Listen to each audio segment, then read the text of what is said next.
All on custodial torture and deaths. Policemen resort to violence to extract confession on mere suspicion. Nearly 15 years after the Supreme Court of India described custodial torture and deaths as the most heinous crime committed by men in uniform, brutal third degree treatment of suspects remains a chilling reality. Emboldened policemen, with contempt for procedure, show no hesitation in resorting to violence, not just within but also outside police stations.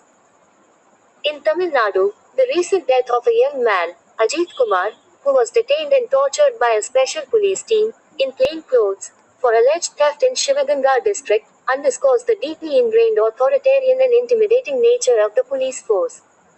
The impunity with which he was detained, without a formal complaint or the registration of a first information report, illustrates just how normalized such disturbing behavior has become in policing. Under the direction of the Manamadurai Deputy Superintendent of Police, DSP, Ajit Kumar was taken by the team to several secluded spots and subject to lathi blows to force him into confessing to have committed the theft. A woman visiting a temple in Madhupuram had asked him to park her car. She later claimed that jewelry in the car was missing. Ajit collapsed under the brutality and the theft remains unproven. Justice S.M. Subramanian of the Madras High Court, Madurai bench, aptly said, it is almost police organized crime. Very crudely, we have to say it is the state killing its own citizen. Most victims are from oppressed backgrounds, making them easy targets. In this case, attempts at a cover-up failed due to protests and political outrage.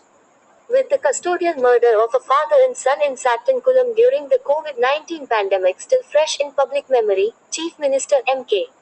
Stalin wasted no time in damage control. 7 policemen, including the DSP, were suspended. Later, 5 were arrested. The case was transferred to the CBI. Mindful of a political fallout, with the assembly elections 9 months away, Mr. Stalin apologized to the victim's mother. Solution was offered, including a cooperative society job to his brother, and a housing plot to the family. Mr. Stalin said that such incidents are unforgivable and unjustifiable, views he has not aired in suspected custodial death cases in the past 4 years.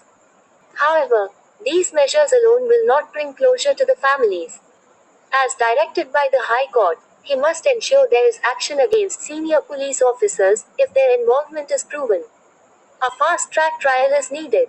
It is time for the law keepers to fall in line and for such killings to end.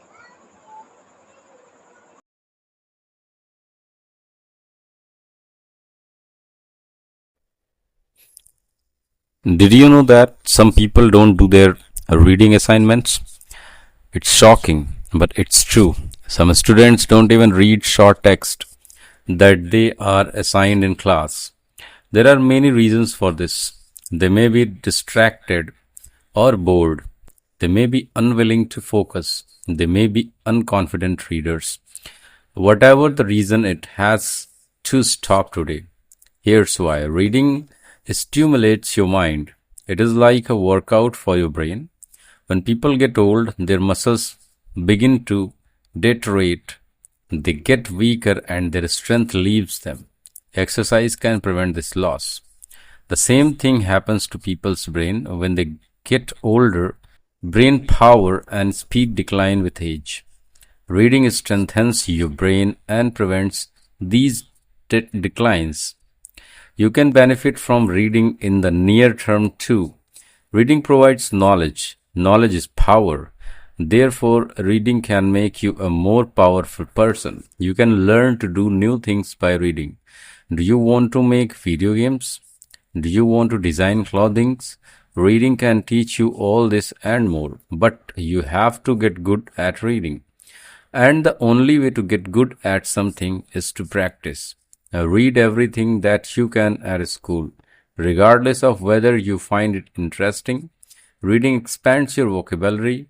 Even a boring text can teach you new words. Having a larger vocabulary will help you better express yourself. You will be able to speak, write, and think more intelligently. What's boring about that? Do not just discount a text because it is unfamiliar to you. Each time you read, you are exposed to new ideas and perspectives. Reading can change the way that you understand the word. It can give you a broader perspective on things.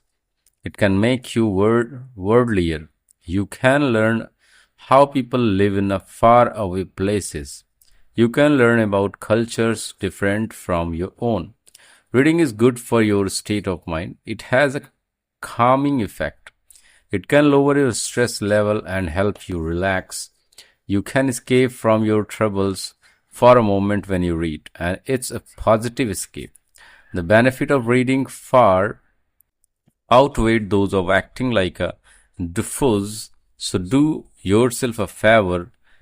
The next time you get a reading assignment, take as much as you can from it. Squeeze it for every drop of knowledge that it contains, then move on the next one.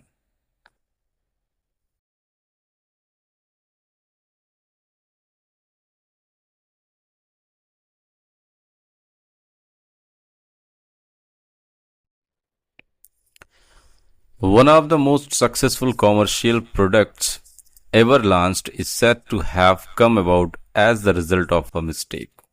In 1896, Jacobs Pharmacy in Atlanta, Georgia was selling a nerve tonic known as French wine cola, ideal nerve tonic, by accidentally adding fizzy water instead of still water to the recipe.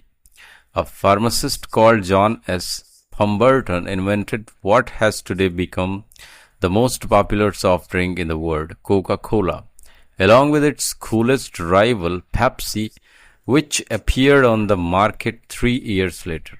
Coke has enjoyed phenomenal success worldwide, particularly in the past 50 years. Indeed, old Coke bottles and limited edition cans can often fetch considerable sums from collectors, and there are even stores which deal exclusively in Coke products and memorabilia. What could possibly account for the amazing success of Coca-Cola? How has this combination of carbonated water, sugar, acid, and flavoring come to symbolize the American way of life for most of the world? After all, even the manufacturers could hardly describe Coke as a healthy product since it contains relatively high amounts of sugar. Admittedly, not the case with Diet Coke, which contains artificial sweeteners instead of sugar, and phosphoric acid, both of which are known to damage teeth. One explanation may be found in the name. The original recipe included a flavoring from the coca plant and probably included a small amount of cocaine, an addictive substance. But since the early part of this century, all traces of cocaine have been removed. However, Coke, like all Coca-Cola drinks, also includes a flavoring from the cola tree. Cola extract contains caffeine, which is a stimulant, and the Coca-Cola company adds extra caffeine for good measures. While caffeine is not thought to be an addictive substance in itself, there is considerable evidence that over a period of time, the consumption of the caffeine has to be increased in order for its stimulating effect to be maintained, and so sales of Coke perhaps benefit as a result. A more likely reason for the enduring popularity of Coke may, however, be found in the company's inevitable marketing strategies. Over the years, it has come up the some of the most memorable commercials, tunes, slogans, and sponsorship in the world of advertising, variously emphasizing international harmony, youthfulness, and a carefree lifestyle. Few other companies have been able to match such marketing ploys so consistently or effectively.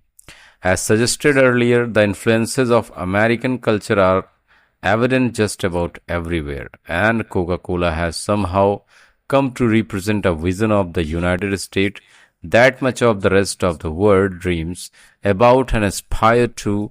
Perhaps drinking Coke brings people that little bit closer to the dream.